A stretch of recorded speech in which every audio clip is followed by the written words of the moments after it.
Entonces, bien, el tema se titula Configurados con Cristo por el bautismo y vamos a hacer un repaso para que así el tema anterior no se nos olvide. Bien, la semana pasada hablábamos de que la realidad humana, mirando la situación del hombre, nos dice que somos frágiles y necesitamos que alguien nos ayude. Tantos proyectos frustrados, tantas vidas echadas al perder, que reconocemos que la naturaleza humana es frágil y necesitamos una ayuda de alguien. La Biblia, la tradición de la iglesia, la liturgia, nos dice que el que nos ayuda es Cristo. Han aparecido a lo largo de la historia muchos que han ayudado, que han pretendido ser una ayuda para las personas, pero sus ideales han desaparecido después de dos siglos, 3 siglos, quizás algunos no pasaron de 20 años. Solo cuando estaban en vida le escuchaban la gente, pero cuando murieron se acabaron todo. Y si es que se conservó su ideal, se cambió conforme pasó la historia. Y si no se cambió, entonces sus ideales son malos que hacen daño a la gente. Por ejemplo, este ideal, musulmán, de matanza por el nombre de Dios. Y si no quieres los musulmanes, los hindúes. Y así podemos enumerar una serie de personajes que han existido en la historia y que han desaparecido. Alejandro Magno, por ejemplo, el gran conquistador que más después va a ser el Imperio Romano. Y así, la Biblia, la tradición, la liturgia nos dicen que Cristo es el que nos ayuda, porque con su ejemplo de amor para los sufrientes nos muestra el camino. Luego hemos visto también que en el bautismo de Jesús nos muestra la obra del Espíritu.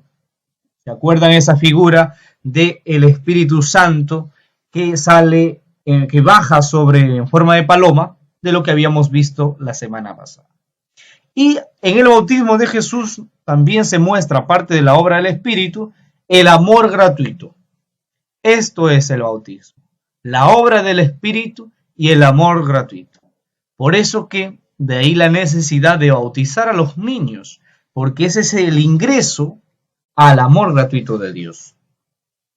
Y finalmente, una cuarta idea, decimos que Jesús anuncia el reino no como una teoría, una idea, sino que con su vida nos enseña a vivir ya en el reino. ¿Por qué esperar a ser buena gente cuando estamos en el cielo? ¿Por qué no vivir ya aquí en la tierra así? Ese es el ideal. ¿Y cómo se inicia? ¿Cuál es el primer paso? El bautismo. Para toda esta vida cristiana, una vida en amor. Y decíamos que hasta el punto que solamente el cristiano está obligado a amar. Un musulmán está llamado a amar, pero no obligado, porque ellos todavía no han aceptado a Cristo. Todavía no tienen el mandato de Cristo. Jesucristo le dice, un mandato nuevo les doy, que se amen los unos como los otros, como yo los he amado. Un musulmán no cree todavía en Cristo, por lo tanto, no tiene ese mandato, pero está llamado a amar. En cambio, como cristiano, sí estamos obligados a amar. Y decíamos que esta obligación no es con esta carga negativa, ¿no? Como quien me manda para algo que me hace daño, no. La obligación es algo que te hace a ti un bien, que es vivir en el amor. Ahora bien, una vez resumidas estas ideas del tema pasado, ahora veamos el índice de lo que vamos a tratar a continuación. Hablaremos el paso al mundo del Hijo, os habéis vestidos de Cristo, sellados por el bautismo, habéis sido hechos por Cristo, es decir, toda una serie de subtemas con respecto a ser configurados por Cristo por el bautismo. ¿Qué es ser configurado? Normalmente se dice hay que imitar a Cristo, la forma como vivió, hay que ser buena gente, hay que amar, imitar. La palabra imitar es un poco, pareciera falso, ¿no? Como que es una imitación, falso, ¿no? Algo que no es realmente. En cambio, la palabra configuración ya es distinto. La configuración tiene que ver con algo mucho más verdadero, con algo que sea Cristo. Muy bien, para ello vamos a esta situación de la realidad, siempre vamos a partir de esta situación. Por ello vamos a leer el Evangelio del día de hoy. Lectura del Santo Evangelio según San Lucas. En aquel tiempo se dirigía Jesús a una población llamada Naín, acompañado de sus discípulos y de mucha gente. Al llegar a la entrada de la población, se encontró con que sacaban a enterrar a un muerto, hijo único de una viuda, a la que acompañaba una gran muchedumbre.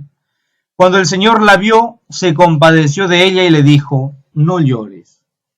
Acercándose al ataúd, le tocó, y los que lo llevaban se detuvieron.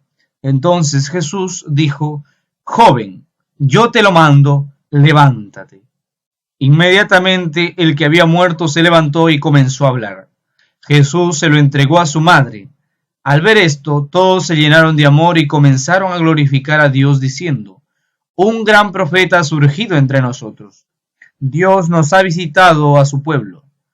La noticia de este hecho se divulgó por toda Judea y por las regiones circunvecinas. Palabra del Señor.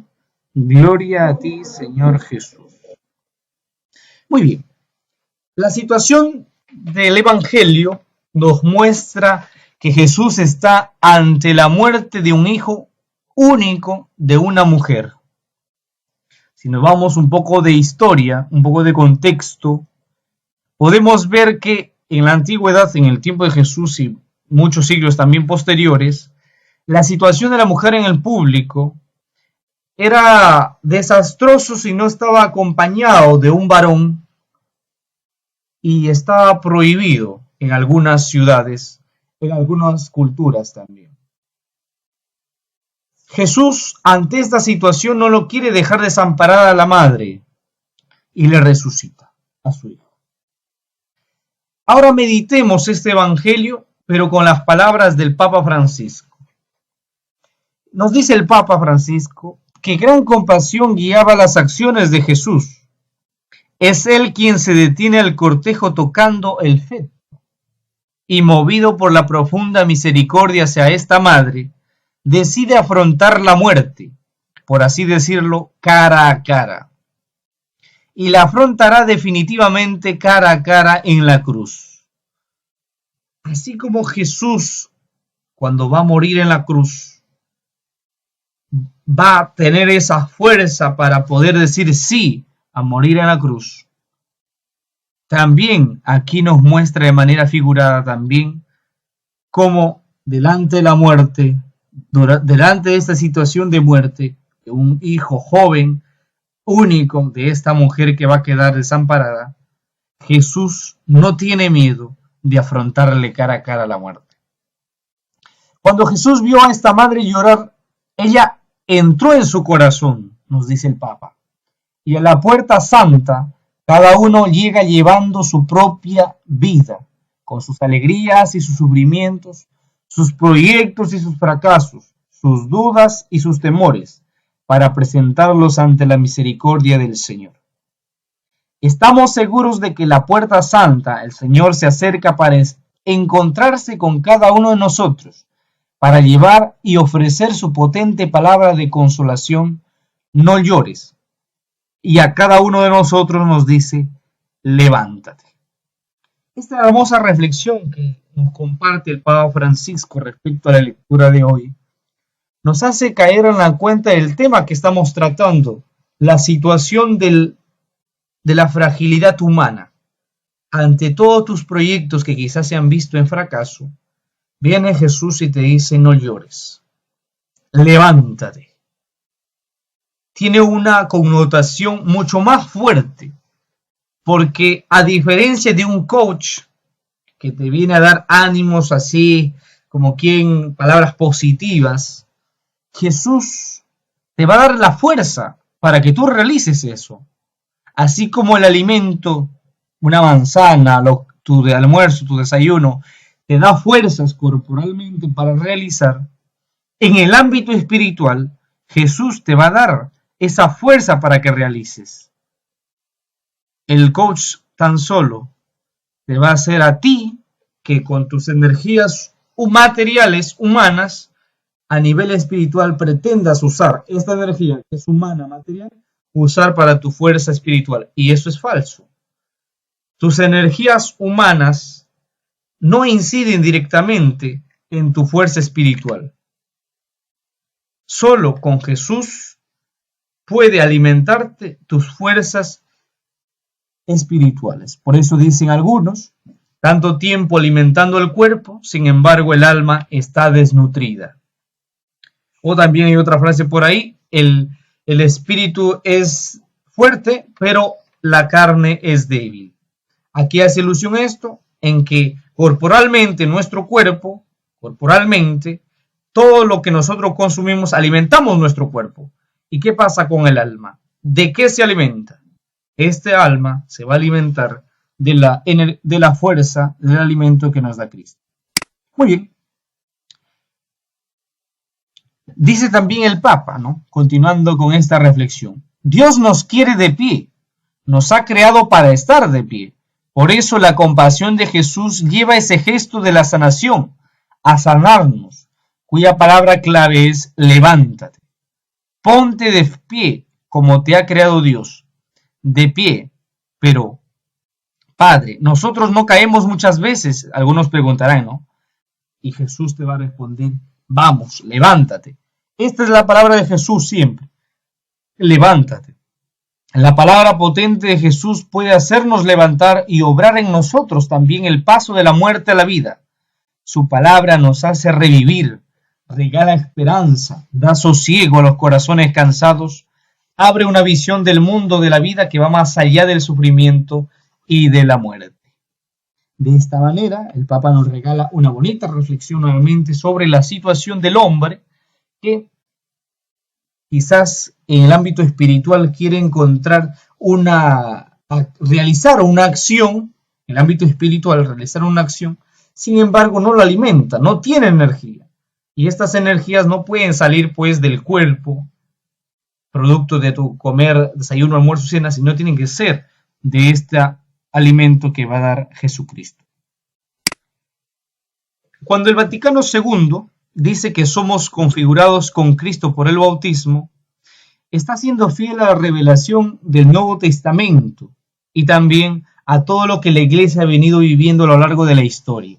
Esto que te cuento, esto que te digo, no es algo pues inventado hace 2 siglos, no, desde Jesucristo viene esta forma de hacer el bautismo, el de ver a la persona en su realidad pecadora.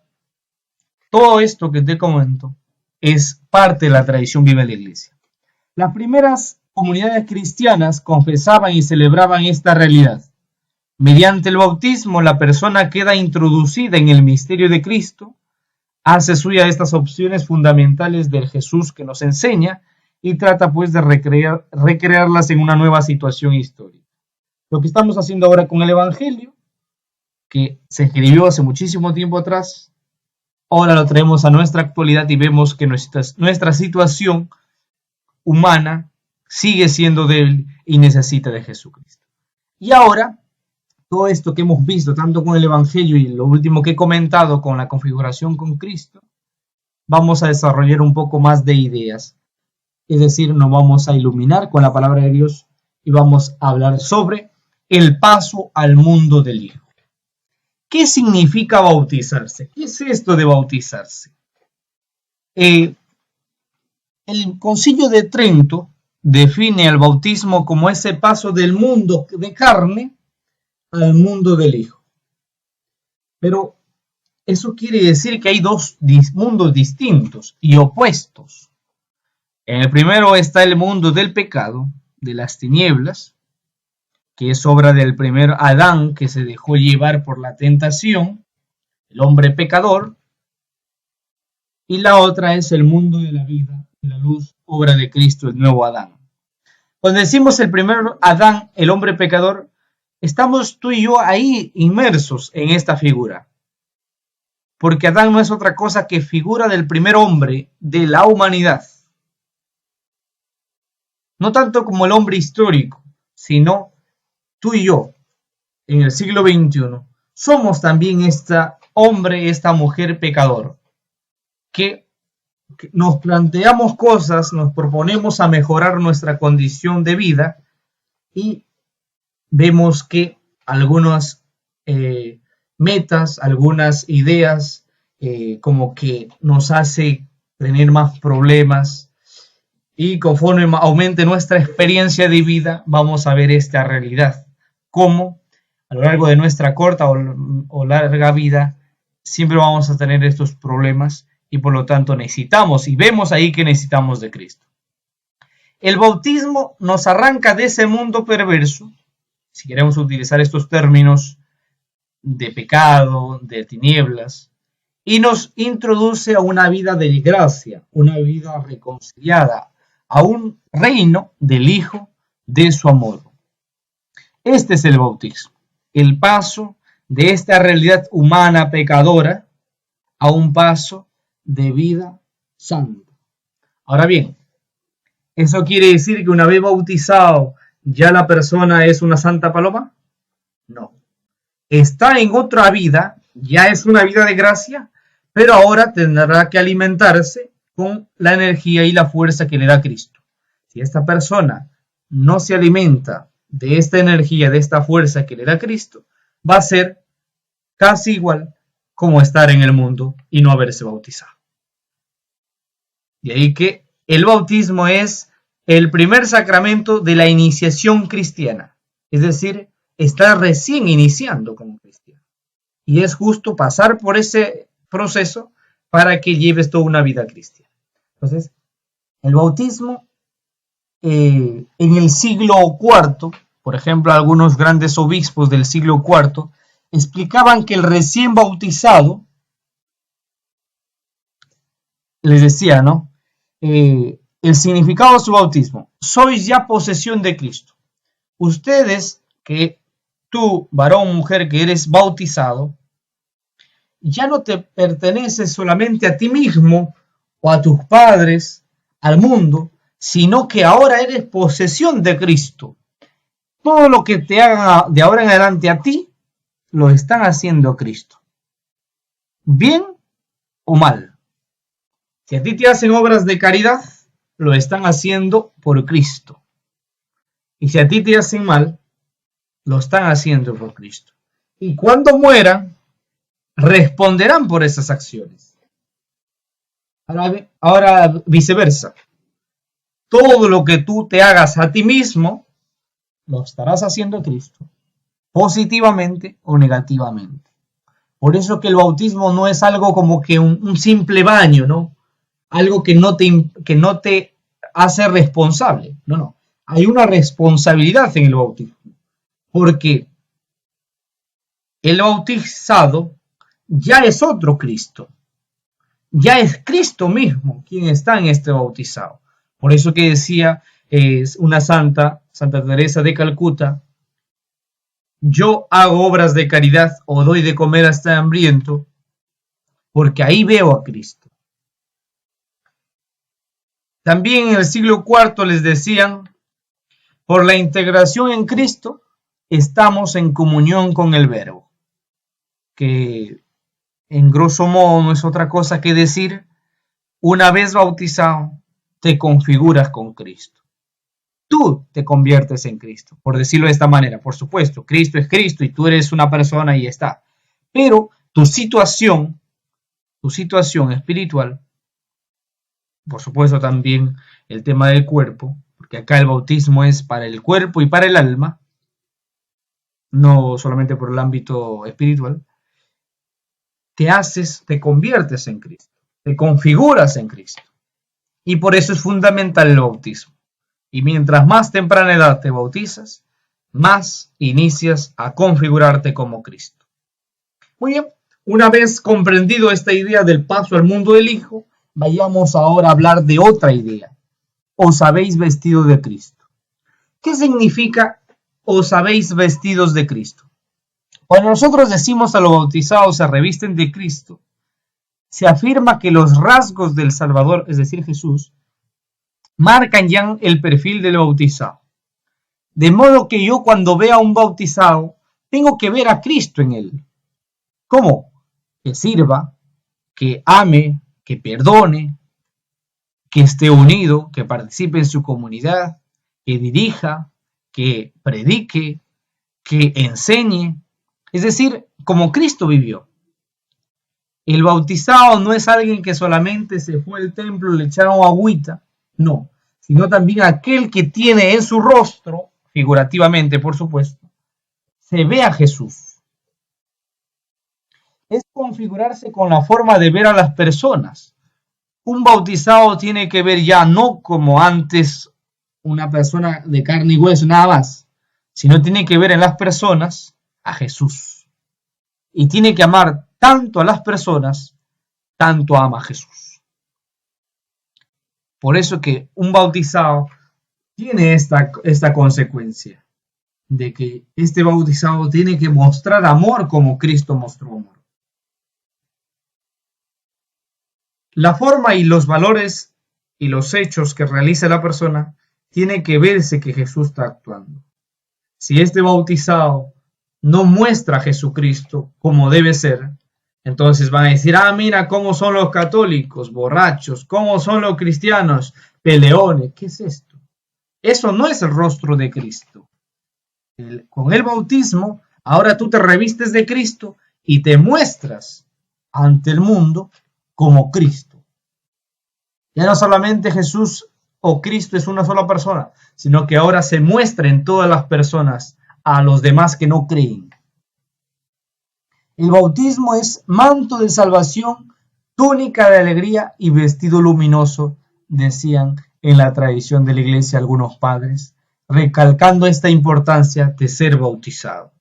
Entonces, la primera idea, pasamos por el bautismo al mundo nuevo, al mundo del Hijo, a un mundo de amor, y luego en este mundo de amor tenemos que nosotros mostrar ante los demás el rostro de Cristo, haciendo el bien, amando principalmente, porque ese es lo característico. Ahora bien, ahora hablemos del sellados por el bautismo. ¿Qué significa sellado por el bautismo? Esta imagen del sello es otra imagen tradicional para expresar este paso y esta pertenencia de los bautizados al mundo de Cristo. Hagamos una recreación imaginativa en nuestra cabeza. Imaginemos que tengamos unas gafas, unos lentes que nos permitan identificar quién es cristiano y quién no es cristiano. El bautismo va a ser aquello que te hace y te identifica como cristiano. Si no te bautizas con esas gafas que tienes en tu cabeza, no podrás distinguir quién es bautizado y quién no es bautizado. Es decir, este bautismo crea en ti una identidad, crea a ti un sello como pertenencia al mundo de Cristo. Por eso que tiene sentido bautismal. En 2 de Corintios capítulo 1, 21, 22 nos dice: es Dios quien nos conforta conjuntamente con vosotros en Cristo, y el que nos ungió, el que nos marcó con su sello, y nos dio en arras el Espíritu en nuestros corazones. Este bautismo es querido por Dios y ha sido dado para nosotros. Y tú y todos los que vengan en el futuro tienen una responsabilidad de dar a las siguientes generaciones esta oportunidad de recibir el bautismo. ¿Por qué? Porque Dios lo quiso. Dios, quien nos conforta juntamente con Cristo, Él nos ungió y Él nos marcó con su sello. En Efesios capítulo 1, verso 13 también nos dice: en Cristo fuisteis sellados en el Espíritu de la promesa. De modo que el bautismo no es una simple ceremonia, celebración, algo bonito, tradicional. No. Tiene implicancias, un sello característico, que es pertenencia a Jesucristo.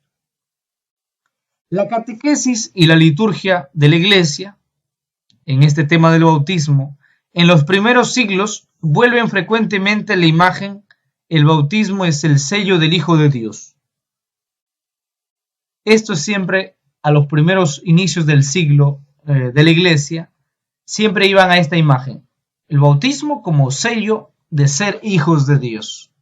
Y tenían una forma de saludar que más adelante van a adoptar, que es hacer en la tierra la imagen del medio pez. Y el cristiano y la persona que estaba al frente y completaba ese pez, significaba que este era cristiano. Era una forma de identificar de manera simbólica. Pero aquí en el bautismo no es de manera simbólica, falsa, no. Hay verdaderamente un sello de ser hijo de Dios. Dice, imprimo en tu pecho y en tu frente el sello de nuestro Señor Jesucristo. Muy bien.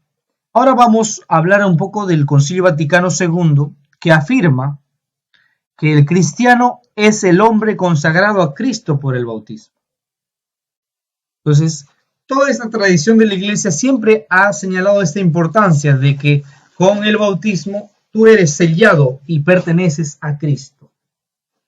Por lo tanto, debe quedarnos como idea clara de que el bautismo no es algo figurativo, ceremonial, que no tiene ninguna implicancia, sino que verdaderamente hay un sello. O si quieres ponerlo como figura, en el cielo se abre un libro y escriben tu nombre. Ya si no quieres como sello. Escriben tu nombre acá. Ya Nelly, ahí está. Escrito con todos sus apellidos. Ahora bien, ¿y el que no se bautiza?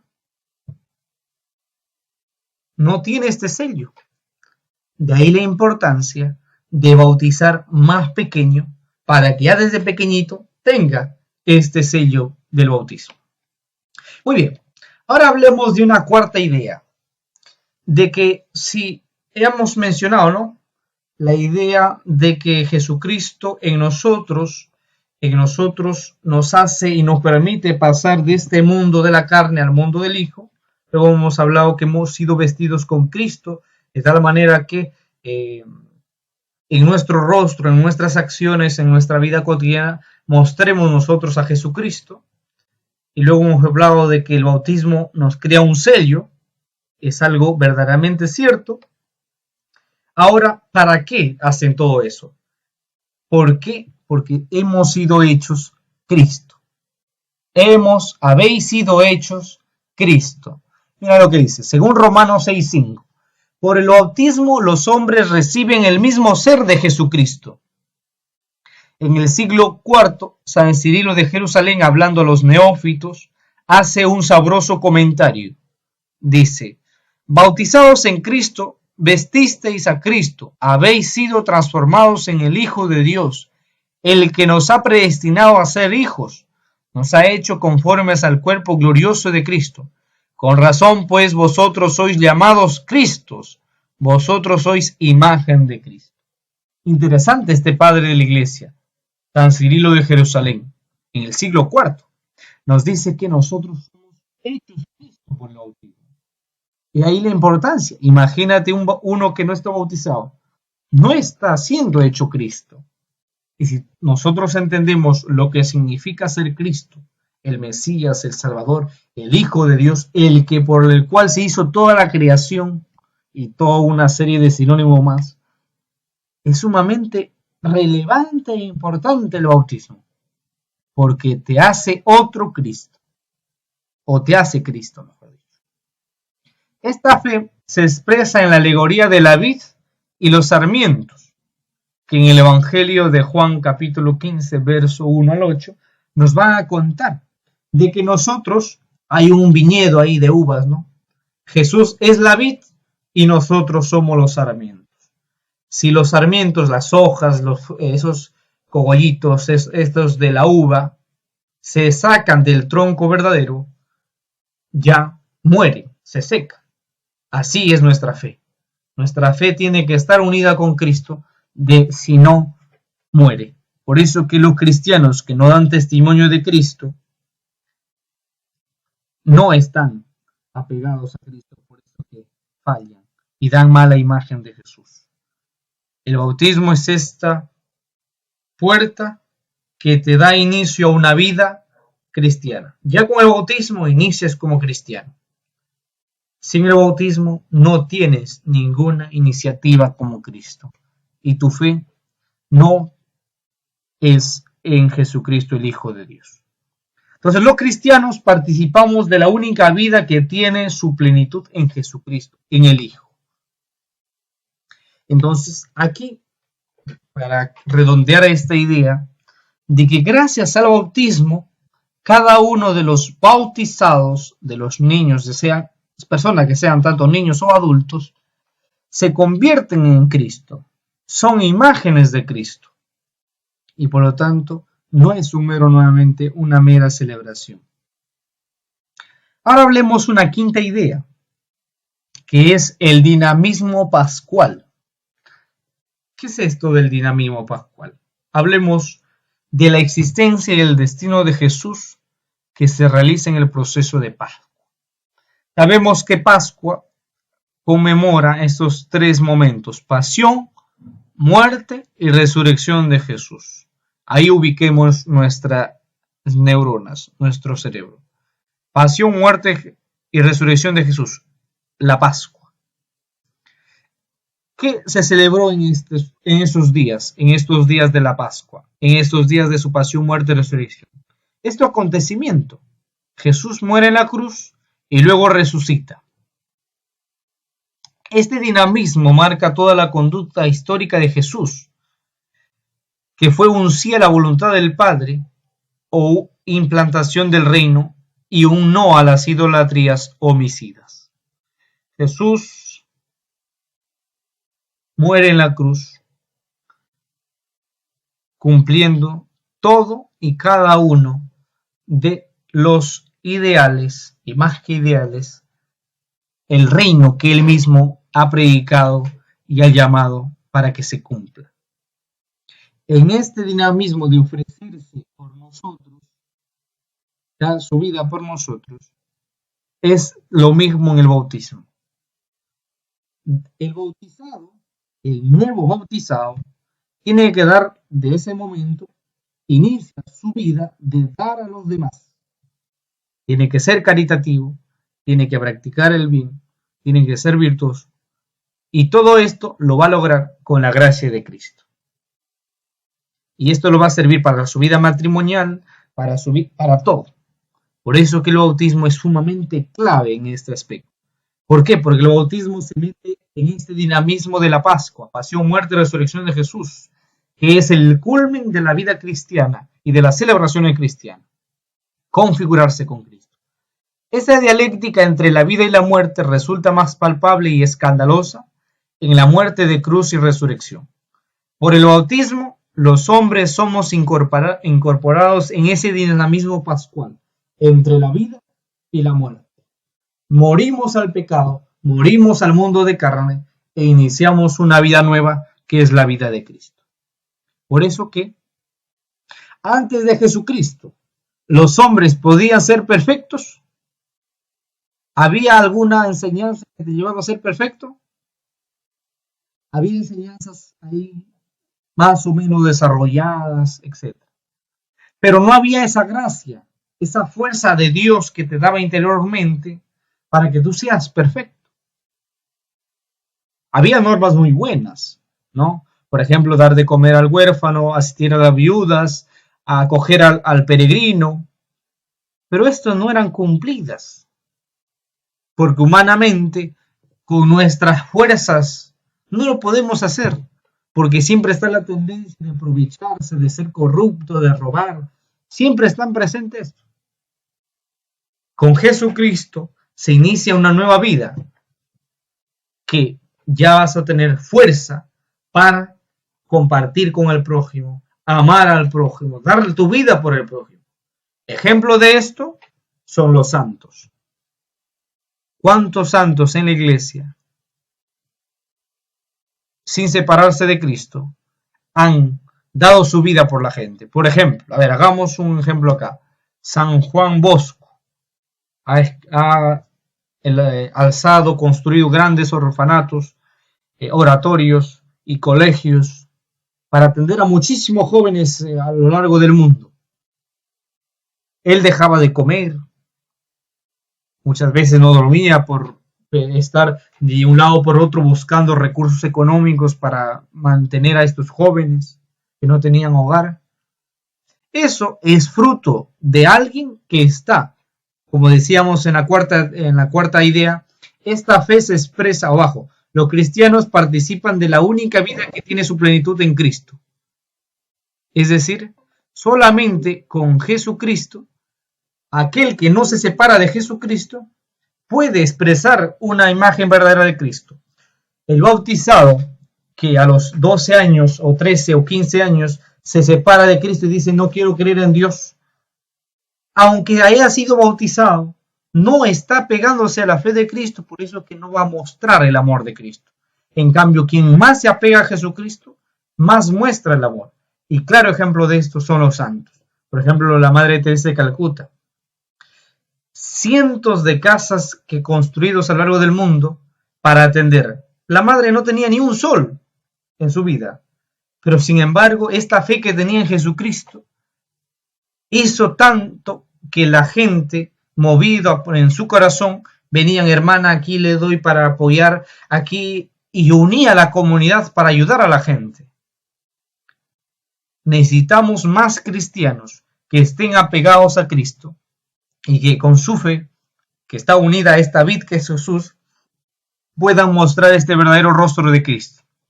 Por eso que la idea 5 hablamos de este dinamismo pascual, donde el bautizado muere, como Jesús murió en la cruz, muere al mundo y resucita una nueva vida. Nosotros tenemos una nueva vida, una vida cristiana. Y solo podemos vivir esa vida cristiana apegados con Cristo. Fuera de Cristo no vamos a poder vivirla. En Romanos 6:3 nos dice San Pablo: ¿o ignoráis que cuanto hemos sido bautizados en Cristo Jesús fuimos bautizados en su muerte? Fuimos con él sepultados por el bautismo en la muerte, a fin de que al igual que Cristo fue resucitado entre los muertos por medio de la gloria del Padre, así también nosotros vivamos una vida nueva. Esta vida nueva es la vida de santidad, es la vida de caridad que debemos practicarla. Si tú y yo no hemos tenido experiencia de esta vida nueva, no es porque no hayamos sido bautizados, ya con nuestro bautismo iniciamos. Lo que pasa es que una vez bautizados, la gente piensa que el bautismo es como una graduación. Termina ahí y nunca más te vas a la universidad. El bautismo es el inicio, no es el fin, el inicio. De ahí la importancia de que las personas sigan unidas a esta fe de Cristo y sigan con los siguientes sacramentos, que es la Eucaristía o primera comunión, la confirmación y el matrimonio. No son simples ceremonias, sino que son el acto sacramental donde te dan la fuerza espiritual para que tú realices esto. Para mí es fácil decir ahorita corporalmente, ¿no? Voy a hacer caridad. A los 2 días vas a estar recontra cansado porque has estado buscando de aquí para allá, buscando personas que te ayuden, que te financien, y vas a estar cansado. Luego viene a una persona que tú le has ayudado y no te agradece, es ingrato y encima te hace problemas. Ahí es donde te das cuenta verdaderamente, esto lo hago por amor, porque humanamente yo me lo lanzo y a esta persona me lo bajo. Pero por amor a Cristo, a pesar de que mucha gente a la cual uno ayuda es ingrata, no te corresponde, esto lo haces por amor a Cristo. Y para que tú digas esto, necesariamente tiene que haber una fuerza interior espiritual que solamente Cristo te da. De lo contrario, humanamente fracasas en el aspecto de caridad, en el aspecto de servir bien. ¿Por qué? Porque lo más fácil siempre es apetecible por el hombre. Y lo más fácil nunca es hacer caridad. Hacer caridad es muy cansado. Hacer caridad es muy cansado. No es solamente darle ahí una limosnita, ahí un sol, 2 soles. No. Caridad implica muchísimo más. Y por eso que eso solamente humanamente se puede hacer, o mejor dicho, solo se puede hacer con la ayuda de Jesucristo. La tradición llama al bautismo sacramento de la resurrección del Señor. Increíble. El bautismo es el sacramento de la resurrección del Señor. En la liturgia bautismal del siglo IV había un rito muy solemne. Al salir de la piscina, hubo momentos en la historia donde el bautizo no era como ahora, ¿no?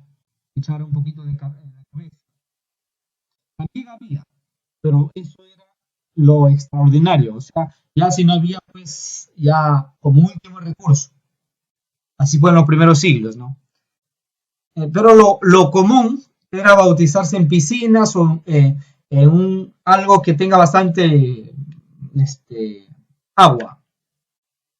Cuando salían de la piscina, del agua, el neófito se ponía un vestido blanco, evocando así la figura del resucitado, cuyos vestidos eran blancos como la nieve. Entonces, ¿por qué a los niños, cuando se van a bautizar, a las niñas especialmente le ponen vestido blanco y a los niños le ponen su ternito, camisa blanca? Y algunos lo ponen terno blanco completo. Esto viene de una tradición eclesiástica de hace tiempo atrás, donde esta imagen del vestido blanco o de la ropa blanca figura al resucitado cuyos vestidos eran blancos como la nieve. Nosotros, en la imitación simbólica de la muerte y la resurrección de Cristo, nos concede la realidad simbolizada. Es decir, gracias a esto que nos vestimos de blanco, estamos poniendo como imagen de aquello que sucede espiritualmente que no podemos ver. Porque yo, al niño que va a ser bautizado, lo veo tan igual como antes que entró al bautismo. Antes y después de ser bautizado lo veo tan igual con mis dos ojos.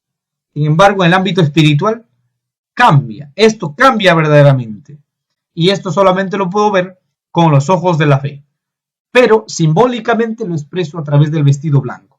De ahí la importancia de la vestimenta blanca como algo que te dice, mira, aquí ocurrió algo, aquí no está saliendo igual. El error que a veces hacen los padres es que lo ponen, lo visten de blanco antes de bautizarse. Ahí ya se mató el símbolo. Ahí ya no hay nada de símbolo. ¿Por qué? ¿Quiere decir que antes de bautizarse está limpio, puro, ángel? No. Antes de bautizarse es un diablito. Cuando se bautiza, ya está purificado, borrado el pecado, y ahora ya sí es una persona nueva, y por eso ahí recién se viste el blanco. Claro, conforme pasa el tiempo, esto es tan solo detalles, no es tampoco como que ya si lo pusieron antes o lo pusieron después el vestido, eso no es lo principal es el bautismo. Por eso que tú puedes bautizarte igual con una color rojo, vestimenta de color rojo, cualquier color, pero se usa el blanco como este símbolo de que está sucediendo algo en el ámbito espiritual. Muy bien, ahora hablemos una sexta idea, que es la renovación en el espíritu. En la historia bíblica van unidas el agua como elemento imprescindible para la vida del pueblo y la figura del espíritu que da la vida. Es decir, ¿recuerdas tú el bautismo de Jesús? Hay el río, hay el Espíritu Santo, hay la voz que se escucha en el cielo del Padre. En la historia bíblica siempre van unidas este elemento entre el agua y el espíritu. Esta vinculación se veía, por ejemplo, en el Génesis. Cuando tú te revisas el libro del Génesis, te vas a dar con la sorpresa que dice: el Espíritu de Dios aleteaba sobre la superficie de las aguas.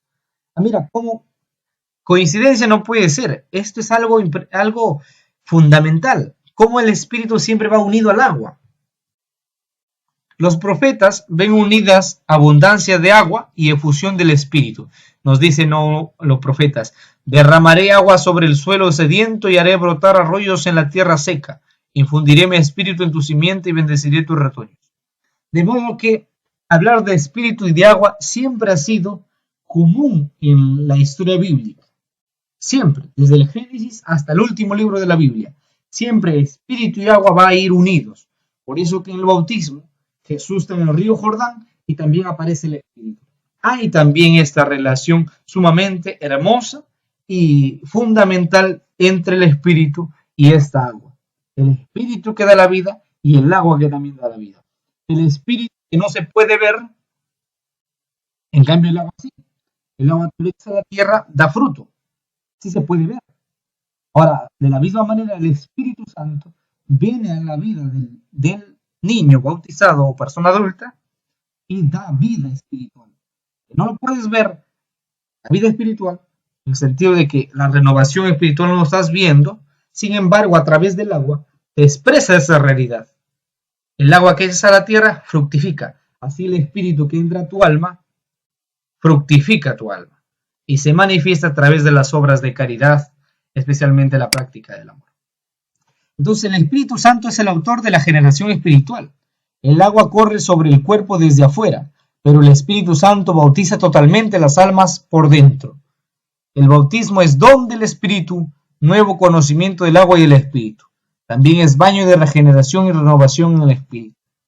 Pues todo esto que estamos hablando acá en grosso modo, que lo importante es que capten la idea de que el Espíritu renueva el corazón, renueva el Espíritu, el alma, mejor dicho, el Espíritu renueva el alma, y no se puede ver, pero sí se puede ver esa agua que se te echa en la cabeza, haciendo imagen de que cuando se echa a la tierra fructifica. De ahí que San Pablo celebra con alborozo la novedad singular del bautismo cristiano. Envió Dios a nuestros corazones el Espíritu de su Hijo. Vuestro cuerpo es templo del Espíritu Santo. Mira, si este Espíritu viene a morar en nuestro corazón y nuestra alma lo renueva, nuestra alma está unida al cuerpo, no está separada, ¿no? Está unida al cuerpo. Entonces, este cuerpo ya es, la mirada que tenemos a este cuerpo es distinto. El cuerpo lo veían como algo, hay doctrinas que dicen, por ejemplo, en el caso de los paganos, ¿no? El cuerpo es despreciable, ¿no? Decía un autor, Schopenhauer, la peor desgracia que le haya ocurrido al hombre es haber nacido. Es un desprecio al cuerpo. Este autor desprecia el cuerpo. Y así a lo largo de la historia ha habido muchísimas y culturas enteras que han despreciado al cuerpo. Sin embargo, con el cristianismo y con el bautismo, el cuerpo es templo del Espíritu Santo. Envió Dios a nuestros corazones el Espíritu de su Hijo, nos dice San Pablo. Esta frasecita es sumamente increíble, porque ya veo al cuerpo de esta persona, lo respeto. De ahí que yo lo debo enterrar, o lo debo dar su cristiana sepultura. Lo debo, como dice, no botar al cuerpo en una fosa común ahí, botarle en cualquier lugar como a los animales. Incluso a los animales por salubridad hay que enterrarlas. Pero el cuerpo humano no puede ser tratado una vez muerto como cualquier cosa. Tiene que haber un respeto. Y todo esto se logra con el bautismo. Recibir el Espíritu de Cristo significa participar de la experiencia de Jesús. Dios, como amor gratuito, nos dedica totalmente a la causa del reino, una vida en libertad y confianza. De esta manera, hemos visto 6 ideas que ahorita lo vamos a resumir para que así no nos olvidemos, para que lo tengamos claro en nuestra cabeza. La primera idea es el paso al mundo del Hijo, es decir, gracias al bautismo dejas solamente de pertenecer al mundo del pecado, de las tinieblas, de las desgracias, de la fragilidad humana, ahora participas de un mundo nuevo que es el mundo del Hijo, el de la gracia. Y ese mundo nuevo que tú has adquirido por tu bautismo, en el bautismo tú te revistes de Cristo, de tal manera que lo que tú hagas, ahora vas a mostrar a Cristo, ya no te muestres a ti mismo, sino que te vas a mostrar a Cristo. Y mientras más muestres a Cristo, tu rostro más va a vivir en santidad, en gracia de Dios. Y luego hemos visto que el bautismo no es algo así, una ceremonia cualquiera, sino que hay un sello verdadero, como un libro en el cual en el cielo se escribe tu nombre. Perteneces a Cristo. Luego dice una cuarta idea, que hemos sido hechos para Cristo, es decir, esta pertenencia no es ficticia, como quien pertenece solamente a una agrupación ahí, no, sino que verdaderamente Jesucristo, ahora tú perteneces a Jesucristo. Todo lo que te hagan a ti y todo lo que tú hagas a tu cuerpo y a lo que hagas a los demás, lo vas a tener en cuenta cuando te encuentres con Cristo. Y también hemos hablado de una quinta idea, que es el dinamismo pascual, donde hemos mencionado que el bautizado está así como Jesús, ante la muerte y ante la vida. Muere en la cruz y resucita. El bautizado muere en el bautismo a todas estas cosas de las tinieblas, del pecado, y nace una nueva vida. Y esa nueva vida es renovada por este Espíritu Santo. Y decíamos también otra idea por ahí, que este cristiano tiene que estar como la vid unida, o como el sarmiento unida a la vid. Si mi fe se separa de Cristo, aunque te hayas bautizado, no vas a reflejar el rostro de Cristo. Muy bien, una vez hablado de estas 6 ideas, ahora vamos a hacer nuestra oración final. en el lugar donde se encuentran, repitan después de mí la siguiente oración. Para mí la vida es Cristo. Jesús mío, ayúdame a transformarme en ti. Jesús mío, ayúdame a transformarme en ti. Inunda mi alma con tu espíritu y tu vida. Configúrame con tu manera de mirar y obrar. Penetra todo mi ser y toma de él posesión. De tal manera que mi vida no sea en adelante, sino una irradiación de la tuya. Muy bien, ahora recemos juntos. Quédate conmigo. Juntos. Así podré convertirme en luz para los otros. Esa luz, oh Jesús, vendrá toda de ti. Ni uno solo de tus rayos será mío. Te serviré apenas de instrumento, pero que tú ilumines a las almas a través de mí. Déjame alabarte en la forma que te es más agradable, llevando mi lámpara encendida para disipar las sombras en el camino de otras almas. Déjame predicar tu nombre sin palabras, con mi ejemplo, con mi fuerza de atracción, con la sobrenatural influencia de mis obras, con la fuerza evidente del amor que mi corazón siente por ti. Amén. Muy bien, hasta aquí hemos terminado la exposición y decimos en el nombre del Padre, del Hijo y del Espíritu Santo. Amén.